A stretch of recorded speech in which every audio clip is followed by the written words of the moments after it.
ওই ২১শে August grenade হামলা থেকে শুরু হয়েছে।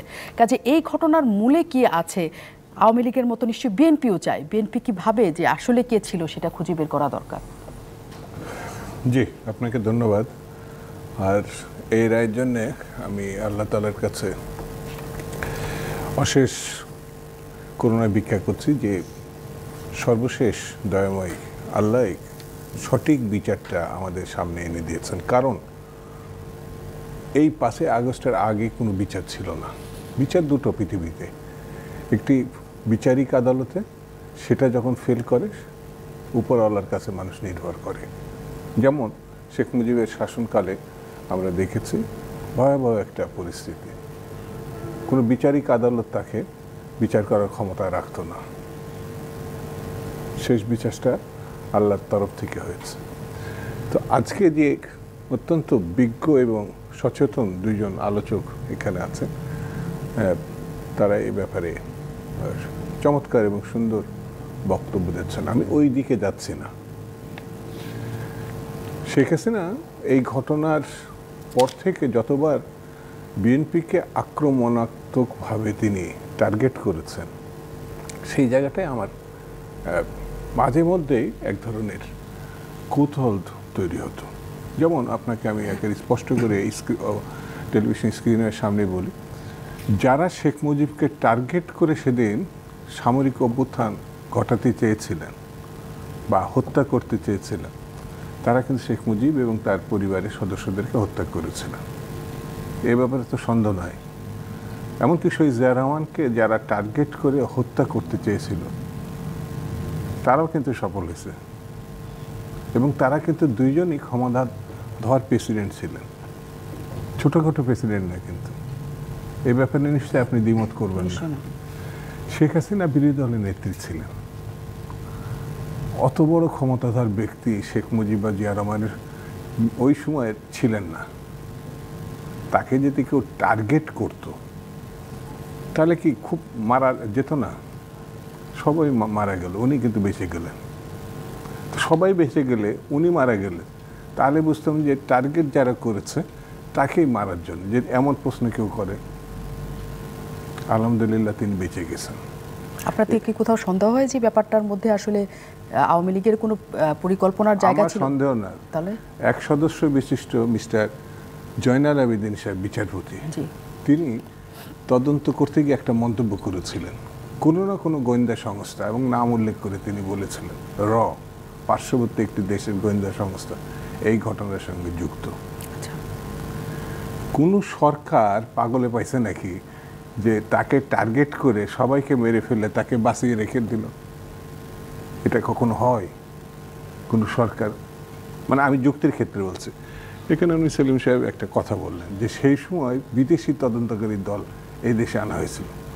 ডিজিডিএফআই না, এনএসআই না, এসবি না, যেগুলো সরকার নিয়ন্ত্রিত, যারা ইংল্যান্ড থেকে এসেছিল, আমি যতটুকু জানি, তাদেরকে তদন্ত করায় সহযোগিতাই করেনি তৎকালীন বিরোধী দলের নেত্রী।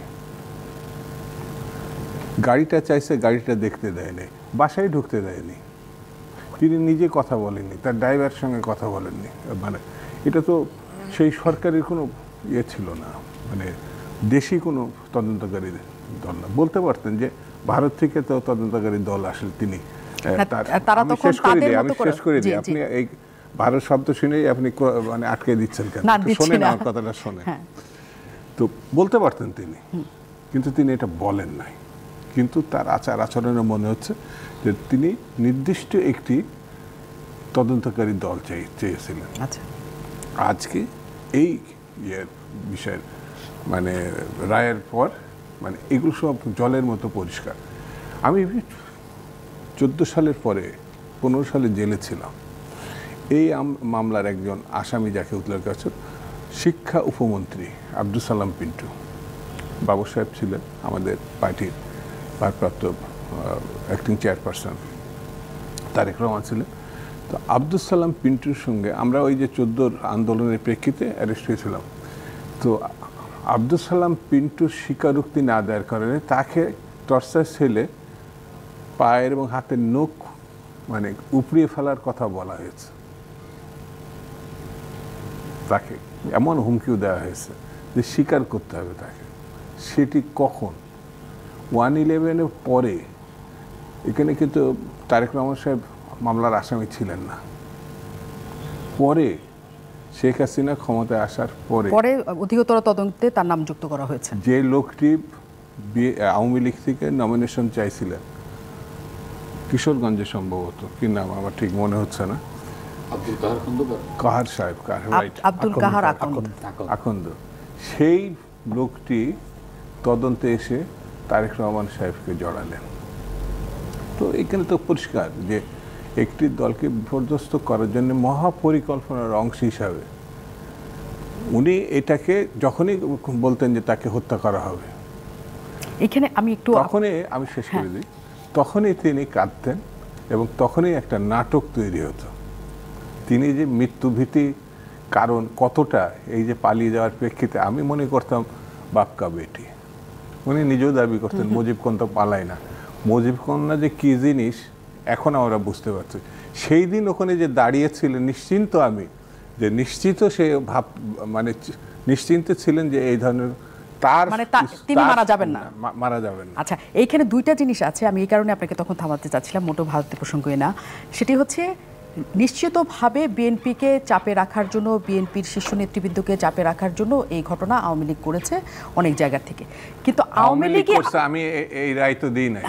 আপনি যদি দেন তাহলে কে, মানে বিএনপিকে তাহলে কে ইয়ে করেছে এই পুরো ঘটনা? তদন্তকারী দল মিস্টার জয়নাল আবেদিন, আমি জানি না বেঁচে আছেন কিনা, তিনি বিচারপতি, তিনি তদন্তের প্রেক্ষিতে এটা বলেছিলেন। আচ্ছা, তিনি বলেছিলেন।